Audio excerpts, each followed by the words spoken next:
بسم اللہ الرحمن الرحیم۔ شروع اللہ کے نام سے جو بڑا مہربان نہایت رحم والا ہے۔ اس کتاب کا اتارا جانا خدائے غالب اور حکمت والے کی طرف سے ہے۔ اے پیغمبر صلی اللہ علیہ وآلہ وسلم، ہم نے یہ کتاب تمہاری طرف سچائی کے ساتھ نازل کی ہے، تو خدا کی عبادت کرو، یعنی اس کی عبادت کو شرک سے خالص کر کے۔ دیکھو، خالص عبادت خدا ہی کے لیے زیبا ہے، اور جن لوگوں نے اس کے سوا اور دوست بنائے ہیں وہ کہتے ہیں کہ ہم ان کو اس لیے پوچھتے ہیں کہ ہم کو خدا کا مقرب بنا دیں، تو جن باتوں میں اختلاف کرتے ہیں خدا ان میں ان کا فیصلہ کر دے گا۔ بے شک خدا اس شخص کو جو جھوٹا ناشکرا ہے ہدایت نہیں دیتا۔ اگر خدا کسی کو اپنا بیٹا بنانا چاہتا تو اپنی مخلوق میں سے جس کو چاہتا انتخاب کر لیتا۔ وہ پاک ہے، وہی تو خدا یکتا اور غالب ہے۔ اسی نے آسمانوں اور زمین کو تدبیر کے ساتھ پیدا کیا ہے، اور وہی رات کو دن پر لپیٹتا اور دن کو رات پر لپیٹتا ہے، اور اسی نے سورج اور چاند کو بس میں کر رکھا ہے، سب ایک وقت مقرر تک چلتے رہیں گے۔ دیکھو، وہی غالب اور بخشنے والا ہے۔ اسی نے تم کو ایک شخص سے پیدا کیا، پھر اس سے اس کا جوڑا بنایا، اور اسی نے تمہارے لیے 4 پایوں میں سے 8 جوڑے بنائے۔ وہی تم کو تمہاری ماؤں کے پیٹ میں پہلے ایک طرح پھر دوسری طرح 3 اندھیروں میں بناتا ہے۔ یہی خدا تمہارا پروردگار ہے، اسی کی بادشاہی ہے، اس کے سوا کوئی معبود نہیں۔ پھر تم کہاں پھرے جاتے ہو؟ اگر ناشکری کرو گے تو خدا تم سے بے پرواہ ہے، اور وہ اپنے بندوں کے لیے ناشکری پسند نہیں کرتا، اور اگر شکر کرو گے تو وہ اس کو تمہارے لیے پسند کرے گا، اور کوئی اٹھانے والا دوسرے کا بوجھ نہیں اٹھائے گا۔ پھر تم کو اپنے پروردگار کی طرف لوٹنا ہے، پھر جو کچھ تم کرتے رہے وہ تم کو بتائے گا، وہ تو دلوں کی پوشیدہ باتوں تک سے آگاہ ہے۔ اور جب انسان کو تکلیف پہنچتی ہے تو اپنے پروردگار کو پکارتا اور اس کی طرف دل سے رجوع کرتا ہے۔ پھر جب وہ اس کو اپنی طرف سے کوئی نعمت دیتا ہے تو جس کام کے لیے پہلے اس کو پکارتا ہے اسے بھول جاتا ہے، اور خدا کا شریک بنانے لگتا ہے تاکہ لوگوں کو اس کے رستے سے گمراہ کرے۔ کہہ دو کہ اے کافر نعمت، اپنی ناشکری سے تھوڑا سا فائدہ اٹھا لے، پھر تو دوزخیوں میں ہوگا۔ بھلا مشرک اچھا ہے یا وہ جو رات کے وقتوں میں زمین پر پیشانی رکھ کر اور کھڑے ہو کر عبادت کرتا اور آخرت سے ڈرتا اور اپنے پروردگار کی رحمت کی امید رکھتا ہے؟ کہو بھلا جو لوگ علم رکھتے ہیں اور جو نہیں رکھتے دونوں برابر ہو سکتے ہیں؟ اور نصیحت تو وہی پکڑتے ہیں جو عقل مند ہیں۔ کہہ دو کہ اے میرے بندو جو ایمان لائے ہو، اپنے پروردگار سے ڈرو۔ جنہوں نے اس دنیا میں نیکی کی ان کے لیے بھلائی ہے، اور خدا کی زمین کشادہ ہے۔ جو صبر کرنے والے ہیں ان کو بے شمار ثواب ملے گا۔ کہہ دو کہ مجھ سے ارشاد ہوا ہے کہ خدا کی عبادت کو خالص کر کے اس کی بندگی کروں، اور یہ بھی ارشاد ہوا ہے کہ میں سب سے اول مسلمان بنوں۔ کہہ دو کہ اگر میں اپنے پروردگار کا حکم نہ مانوں تو مجھے بڑے دن کے عذاب سے ڈر لگتا ہے۔ کہہ دو کہ میں اپنے دین کو شرک سے خالص کر کے اس کی عبادت کرتا ہوں، تو تم اس کے سوا جس کی چاہو پرستش کرو۔ کہہ دو کہ نقصان اٹھانے والے وہی لوگ ہیں جنہوں نے قیامت کے دن اپنے آپ کو اور اپنے گھر والوں کو نقصان میں ڈالا۔ دیکھو، یہی صریح نقصان ہے۔ ان کے اوپر تو آگ کے سائبان ہوں گے اور نیچے اس کے فرش ہوں گے۔ یہ وہ عذاب ہے جس سے خدا اپنے بندوں کو ڈراتا ہے۔ تو اے میرے بندو، مجھ سے ڈرتے رہو، اور جنہوں نے اس سے اجتناب کیا کہ بتوں کو پوجیں اور خدا کی طرف رجوع کیا ان کے لیے بشارت ہے۔ تو میرے بندوں کو بشارت سنا دو۔ جو بات کو سنتے اور اچھی باتوں کی پیروی کرتے ہیں یہی وہ لوگ ہیں جن کو خدا نے ہدایت دی، اور یہی عقل والے ہیں۔ بھلا جس شخص پر عذاب کا حکم صادر ہو چکا تو کیا تم ایسے دوزخی کو مخلصی دے سکو گے؟ لیکن جو لوگ اپنے پروردگار سے ڈرتے ہیں ان کے لیے اونچے اونچے محل ہیں جن کے اوپر بالا خانے بنے ہوئے ہیں، اور ان کے نیچے نہریں بہ رہی ہیں۔ یہ خدا کا وعدہ ہے، خدا وعدے کے خلاف نہیں کرتا۔ کیا تم نے نہیں دیکھا کہ خدا آسمان سے پانی نازل کرتا، پھر اس کو زمین میں چشمے بنا کر جاری کرتا، پھر اس سے کھیتی اگاتا ہے جس کے طرح طرح کے رنگ ہوتے ہیں، پھر وہ خشک ہو جاتی ہے تو تم اس کو دیکھتے ہو کہ زرد ہو گئی ہے، پھر اسے چورا چورا کر دیتا ہے۔ بے شک اس میں عقل والوں کے لیے نصیحت ہے۔ بھلا جس شخص کا سینہ خدا نے اسلام کے لیے کھول دیا ہو اور وہ اپنے پروردگار کی طرف سے روشنی پر ہو تو کیا وہ سخت دل کافر کی طرح ہو سکتا ہے؟ بس ان پر افسوس ہے جن کے دل خدا کی یاد سے سخت ہو رہے ہیں، اور یہی لوگ صریح گمراہی میں ہیں۔ خدا نے نہایت اچھی باتیں نازل فرمائی ہیں، یعنی کتاب جس کی آیتیں باہم ملتی جلتی ہیں اور دہرائی جاتی ہیں۔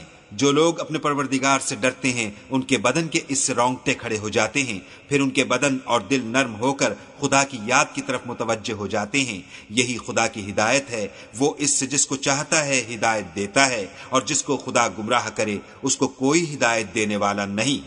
بھلا جو شخص قیامت کے دن اپنے منہ سے برے عذاب کو روکتا ہو، کیا وہ ویسا ہو سکتا ہے جو چین میں ہو؟ اور ظالموں سے کہا جائے گا کہ جو کچھ تم کرتے رہے تھے اس کے مزے چکھو۔ جو لوگ ان سے پہلے تھے انہوں نے بھی تکذیب کی تھی، تو ان پر عذاب ایسی جگہ سے آ گیا کہ ان کو خبر ہی نہ تھی۔ پھر ان کو خدا نے دنیا کی زندگی میں رسوائی کا مزہ چکھا دیا، اور آخرت کا عذاب تو بہت بڑا ہے، کاش یہ سمجھ رکھتے۔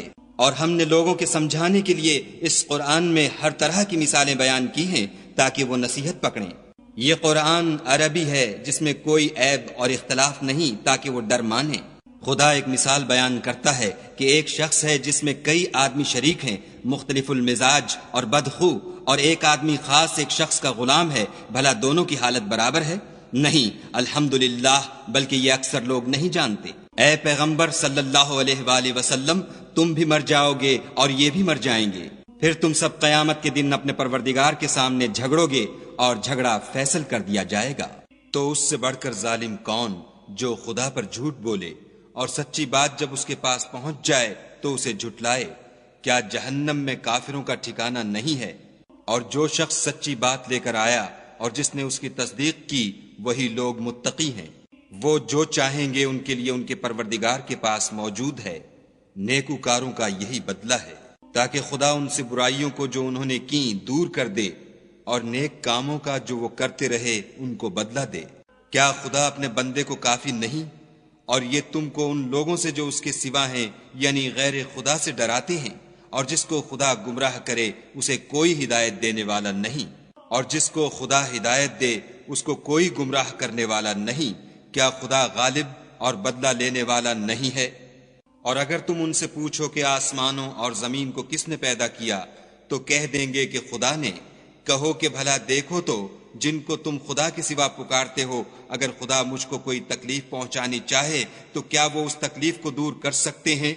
یا اگر مجھ پر مہربانی کرنا چاہے تو وہ اس کی مہربانی کو روک سکتے ہیں؟ کہہ دو کہ مجھے خدا ہی کافی ہے، بھروسہ رکھنے والے اسی پر بھروسہ رکھتے ہیں۔ کہہ دو کہ اے قوم، تم اپنی جگہ عمل کیے جاؤ، میں اپنی جگہ عمل کیے جاتا ہوں، ان قریب تم کو معلوم ہو جائے گا کہ کس پر عذاب آتا ہے جو اسے رسوا کرے گا، اور کس پر ہمیشہ کا عذاب نازل ہوتا ہے۔ ہم نے تم پر کتاب لوگوں کی ہدایت کے لیے سچائی کے ساتھ نازل کی ہے، تو جو شخص ہدایت پاتا ہے تو اپنے بھلے کے لیے، اور جو گمراہ ہوتا ہے تو گمراہی سے اپنا ہی نقصان کرتا ہے۔ اور اے پیغمبر صلی اللہ علیہ وآلہ وسلم، تم ان کے ذمہ دار نہیں ہو۔ خدا لوگوں کے مرنے کے وقت ان کی روحیں قبض کر لیتا ہے، اور جو مرے نہیں ان کی روحیں سوتے میں قبض کر لیتا ہے، پھر جن پر موت کا حکم کر چکتا ہے ان کو روک رکھتا ہے، اور باقی روحوں کو ایک وقت مقرر تک کے لیے چھوڑ دیتا ہے۔ جو لوگ فکر کرتے ہیں ان کے لیے اس میں نشانیاں ہیں۔ کیا انہوں نے خدا کے سوا اور سفارشی بنا لیے ہیں؟ کہو کہ خواہ وہ کسی چیز کا بھی اختیار نہ رکھتے ہوں اور نہ کچھ سمجھتے ہی ہوں۔ کہہ دو کہ سفارش تو سب خدا ہی کے اختیار میں ہے، اسی کے لیے آسمانوں اور زمین کی بادشاہت ہے، پھر تم اسی کی طرف لوٹ کر جاؤ گے۔ اور جب تنہا خدا کا ذکر کیا جاتا ہے تو جو لوگ آخرت پر ایمان نہیں رکھتے ان کے دل منقبض ہو جاتے ہیں، اور جب اس کے سوا اوروں کا ذکر کیا جاتا ہے تو خوش ہو جاتے ہیں۔ کہو کہ اے خدا، اے آسمانوں اور زمین کے پیدا کرنے والے اور پوشیدہ اور ظاہر کے جاننے والے، تو ہی اپنے بندوں میں ان باتوں کا جن میں وہ اختلاف کرتے رہے ہیں فیصلہ کرے گا۔ اور اگر ظالموں کے پاس وہ سب مال و متاع ہو جو زمین میں ہے اور اس کے ساتھ اسی قدر اور ہو، تو قیامت کے روز برے عذاب سے مخلصی پانے کے بدلے میں دے دیں، اور ان پر خدا کی طرف سے وہ امر ظاہر ہو جائے گا جس کا ان کو خیال بھی نہ تھا، اور ان کے اعمال کی برائیاں ان پر ظاہر ہو جائیں گی، اور جس عذاب کی وہ ہنسی اڑاتے تھے وہ ان کو آ گھیرے گا۔ جب انسان کو تکلیف پہنچتی ہے تو ہمیں پکارنے لگتا ہے، پھر جب ہم اس کو اپنی طرف سے نعمت بخشتے ہیں تو کہتا ہے کہ یہ تو مجھے میرے علم و دانش کے سبب ملی ہے۔ نہیں، بلکہ وہ آزمائش ہے، مگر ان میں سے اکثر نہیں جانتے۔ جو لوگ ان میں سے پہلے تھے وہ بھی یہی کہا کرتے تھے، تو جو کچھ وہ کیا کرتے تھے ان کے کچھ کام بھی نہ آیا، ان پر ان کے اعمال کے وبال پڑ گئے، اور جو لوگ ان میں سے ظلم کرتے رہے ہیں ان پر ان کے عملوں کے وبال عنقریب پڑیں گے، اور وہ خدا کو عاجز نہیں کر سکتے۔ کیا ان کو معلوم نہیں کہ خدا ہی جس کے لیے چاہتا ہے رزق کو فراخ کر دیتا ہے اور جس کے لیے چاہتا ہے تنگ کر دیتا ہے؟ جو لوگ ایمان لاتے ہیں ان کے لیے اس میں بہت سی نشانیاں ہیں۔ اے پیغمبر صلی اللہ علیہ وآلہ وسلم، میری طرف سے لوگوں کو کہہ دو کہ اے میرے بندو، جنہوں نے اپنی جانوں پر زیادتی کی ہے، خدا کی رحمت سے نا امید نہ ہونا، خدا تو سب گناہوں کو بخش دیتا ہے اور وہ تو بخشنے والا مہربان ہے۔ اور اس سے پہلے کہ تم پر عذاب واقع ہو، اپنے پروردگار کی طرف رجوع کرو اور اس کے فرما بردار ہو جاؤ، پھر تم کو مدد نہیں ملے گی۔ اور اس سے پہلے کہ تم پر ناگہاں عذاب آ جائے اور تم کو خبر بھی نہ ہو، اس نہایت اچھی کتاب کی جو تمہارے پروردگار کی طرف سے تم پر نازل ہوئی ہے پیروی کرو، کہ مبادا اس وقت کوئی متنفس کہنے لگے کہ ہائے ہائے، اس تفسیر پر افسوس ہے جو میں نے خدا کے حق میں کی اور میں تو ہنسی ہی کرتا رہا، یا یہ کہنے لگے کہ اگر خدا مجھ کو ہدایت دیتا تو میں بھی پرہیزگاروں میں ہوتا، یا جب عذاب دیکھ لے تو کہنے لگے کہ اگر مجھے پھر ایک دفعہ دنیا میں جانا ہو تو میں نیکوکاروں میں ہو جاؤں۔ خدا فرمائے گا، کیوں نہیں، میری آیتیں تیرے پاس پہنچ گئی ہیں، مگر تو نے ان کو جھٹلایا اور شیخی میں آ گیا اور تو کافر بن گیا۔ اور جن لوگوں نے خدا پر جھوٹ بولا، تم قیامت کے دن دیکھو گے کہ ان کے منہ کالے ہو رہے ہوں گے، کیا غرور کرنے والوں کا ٹھکانہ دوزخ میں نہیں ہے؟ اور جو پرہیزگار ہیں ان کی سعادت اور کامیابی کے سبب خدا ان کو نجات دے گا، نہ تو ان کو کوئی سختی پہنچے گی اور نہ غمناک ہوں گے۔ خدا ہی ہر چیز کا پیدا کرنے والا ہے اور وہی ہر چیز کا نگراں ہے۔ اسی کے پاس آسمانوں اور زمین کی کنجیاں ہیں، اور جنہوں نے خدا کی آیتوں سے کفر کیا وہی نقصان اٹھانے والے ہیں۔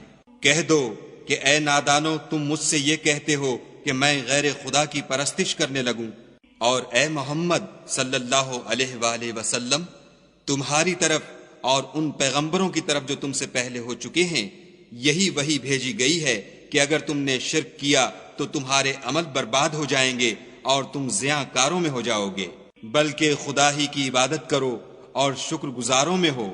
اور انہوں نے خدا کی قدر شناسی جیسی کرنی چاہیے تھی، نہیں کی، اور قیامت کے دن تمام زمین اس کی مٹھی میں ہوگی اور آسمان اس کے داہنے ہاتھ میں لپٹے ہوں گے، اور وہ ان لوگوں کے شرک سے پاک اور عالی شان ہے۔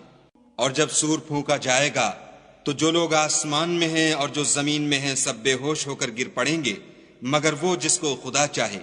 پھر دوسری دفعہ پھونکا جائے گا تو فوراً سب کھڑے ہو کر دیکھنے لگیں گے، اور زمین اپنے پروردگار کے نور سے چمک اٹھے گی، اور اعمال کی کتاب کھول کر رکھ دی جائے گی، اور پیغمبر اور گواہ حاضر کیے جائیں گے، اور ان میں انصاف کے ساتھ فیصلہ کیا جائے گا اور بے انصافی نہیں کی جائے گی۔ اور جس شخص نے جو عمل کیا ہوگا اس کو اس کا پورا پورا بدلہ مل جائے گا، اور جو کچھ یہ کرتے ہیں اس کو سب کی خبر ہے۔ اور کافروں کو گروہ گروہ بنا کر جہنم کی طرف لے جائیں گے، یہاں تک کہ جب وہ اس کے پاس پہنچ جائیں گے تو اس کے دروازے کھول دیے جائیں گے، تو اس کے داروغہ ان سے کہیں گے کہ کیا تمہارے پاس تم ہی میں سے پیغمبر نہیں آئے تھے جو تم کو تمہارے پروردگار کی آیتیں پڑھ پڑھ کر سناتے اور اس دن کے پیش آنے سے ڈراتے تھے؟ کہیں گے کیوں نہیں، لیکن کافروں کے حق میں عذاب کا حکم تحقیق ہو چکا تھا۔ کہا جائے گا کہ دوزخ کے دروازوں میں داخل ہو جاؤ، ہمیشہ اس میں رہو گے، تکبر کرنے والوں کا برا ٹھکانہ ہے۔ اور جو لوگ اپنے پروردگار سے ڈرتے ہیں ان کو گروہ گروہ بنا کر بہشت کی طرف لے جائیں گے، یہاں تک کہ جب اس کے پاس پہنچ جائیں گے اور اس کے دروازے کھول دیے جائیں گے تو اس کے داروغہ ان سے کہیں گے کہ تم پر سلام، تم بہت اچھے رہے، اب اس میں ہمیشہ کے لیے داخل ہو جاؤ۔ وہ کہیں گے کہ خدا کا شکر ہے جس نے اپنے وعدے کو ہم سے سچا کر دیا اور ہم کو اس زمین کا وارث بنا دیا، ہم بہشت میں جس مکان میں چاہیں رہیں، تو اچھے عمل کرنے والوں کا بدلہ بھی کیسا خوب ہے۔ تم فرشتوں کو دیکھو گے کہ عرش کے گرد گھیرا باندھے ہوئے ہیں اور اپنے پروردگار کی تعریف کے ساتھ تسبیح کر رہے ہیں، اور ان میں انصاف کے ساتھ فیصلہ کیا جائے گا، اور کہا جائے گا کہ ہر طرح کی تعریف خدا ہی کو سزاوار ہے جو سارے جہان کا مالک ہے۔